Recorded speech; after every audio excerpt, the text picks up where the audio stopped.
इससे कोई फ़र्क नहीं पड़ता कि आप क्या करते हो, मायने ये रखता है कि आप उसे कैसे करते हो। नमस्कार दोस्तों, आज मैं आपको अब्राहम लिंकन के बारे में बताता हूँ। अब्राहम लिंकन के जीवन में घटी एक सत्य घटना बताता हूँ। जब अब्राहम लिंकन 1860 में अमेरिका के 16वें राष्ट्रपति बने तब उनके पिताजी मोची हुआ करते थे। सीनेट सभा के कुछ अहंकारी लोग इस बात से बहुत ही नाराज़ थे कि एक मोची का बेटा राष्ट्रपति कैसे बन गया। पहले दिन जैसे ही अब्राहम लिंकन ने अपना उद्घाटन भाषण देने के लिए प्रवेश किया, सभा के बीच में से एक व्यक्ति खड़ा हो गया। वो एक बहुत ही समृद्ध और अभिजात वर्ग का था। उसने कहा, श्रीमान लिंकन, आपको ये नहीं भूलना चाहिए कि आपके पिता मेरे परिवार के लिए जूते बनाते थे।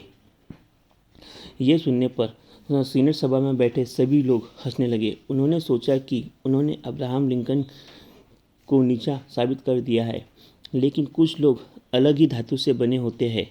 अब्राहम लिंकन ने सीधे उस व्यक्ति की आंखों में आंख डालकर देखा और कहा, महोदय, मुझे पता है कि मेरे पिताजी आपके परिवार के लिए जूते बनाने का कार्य करते थे। यहाँ कई अन्य लोग भी बैठे हैं जिनके लिए उन्होंने जूते बनाए होंगे, पर उनके जैसे जूते और कोई नहीं बना सकता। उनके जूते सिर्फ जूते ही नहीं थे, उन जूतों में मेरे पिताजी की आत्मा और समर्पण का समावेश होता था। मैं आपको पूछना चाहता हूँ कि आपको जूतों से कोई शिकायत थी क्या? क्योंकि मैं स्वयं भी जूते बनाना जानता हूँ। यदि आपको कोई शिकायत है तो मैं आपके लिए भी एक जोड़ी जूते बना सकता हूँ। लेकिन जहाँ तक मुझे पता है कि कभी भी किसी ने मेरे पिताजी के जूते के बारे में शिकायत नहीं की। वह एक प्रतिभाशाली और महान मोची थे और मुझे अपने पिता पर गर्व है।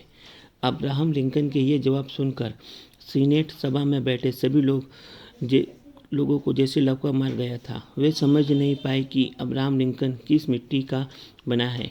जिन्हें गर्व था कि उनके पिता ने इतने उत्साह, इतनी उमंग और पूर्णता के साथ अपना जूते बनाने का कार्य पूर्ण किया।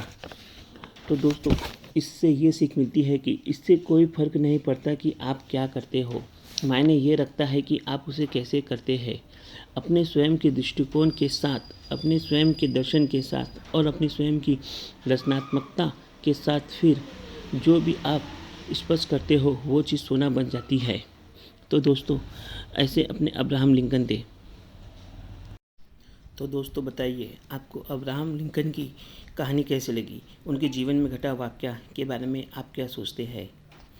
दोस्तों, यदि आपको मेरी कहानी अच्छी लगी तो कमेंट में बताइए और चैनल को लाइक और सब्सक्राइब करना ना भूलिए। नमस्कार दोस्तों।